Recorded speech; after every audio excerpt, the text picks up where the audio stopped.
Good morning my dear student. आज हम समझेंगे कि why the size of cation is smaller and the size of anion is larger than the parents atom. जो cation का size होता है वो अपने पेरेंट्स एटम से तो छोटा होता है और जो एनायन होता है उसका साइज अपने पेरेंट एटम से लार्ज होता है। इसका रीज़न है बेटा सिंपल सा। मैंने यहाँ पे सोडियम का एग्जांपल लिया है। सोडियम का एटॉमिक नंबर होता है 11।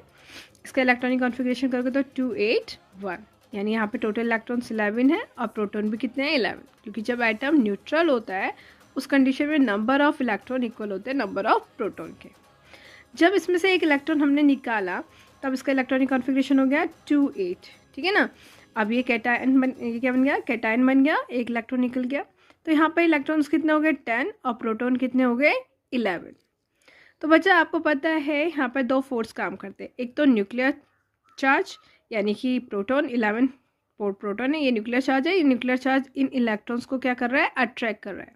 एक फोर्स और होता है जो इलेक्ट्रॉन और इलेक्ट्रॉन के बीच में लगता है, ये क्या करते हैं, एक दूसरे को रिपल करने का काम करते हैं। ठीक है, क्लियर है। अब होता क्या है, जब इसमें से एक इलेक्ट्रॉन निकल गया, जब ये कैटायन बन जाता है उस दौरान इलेक्ट्रॉन हो गए 10 और प्रोटॉन हो गए 11। यानी आपने देखा 11 प्रोटॉन 10 इलेक्ट्रॉन को अपनी ओर क्या कर रहे हैं, अट्रैक्ट कर रहे हैं। यानी न्यूक्लियर चार्ज क्या हुआ है, इंक्रीज। तो न्यूक्लियर चार्ज इंक्रीज होने की वजह से इसका साइज क्या हो जाता है, डिक्रीज हो जाता है। और इसका एक और समझ लो, जब इसमें से एक इलेक्ट्रॉन निकल गया तो शेल एक शेल कम हो गया ना, वैसे भी इसका साइज क्या हो गया, डिक्रीज हो गया। अब एनायन के इस कंडीशन में क्या होता है, जैसे क्लोरीन का एग्जाम्पल लिया है तो 287 है ना। तो अगर हम इसके लिए करें तो number of electron 17, number of proton 17। जब एक इलेक्ट्रॉन गेन किया इसने तो ये बन गया आपका एनायन, तो 288, ठीक है ना। इलेक्ट्रॉन 17 थे, प्रोटॉन 17 थे। अब की बार यहाँ इलेक्ट्रॉन एक गेन किया तो इलेक्ट्रॉन हो गया 18 और प्रोटॉन हो गया 17। तो यहाँ न्यूक्लियर चार्ज क्या हो रहा है, न्यूक्लियर चार्ज डिक्रीज हो गया, क्योंकि 17 प्रोटॉन 18 इलेक्ट्रॉन को अपनी ओर अट्रैक्ट कर रहे हैं। तो यहाँ पर क्या हुआ है, न्यूक्लियर चार्ज डिक्रीज हो गया।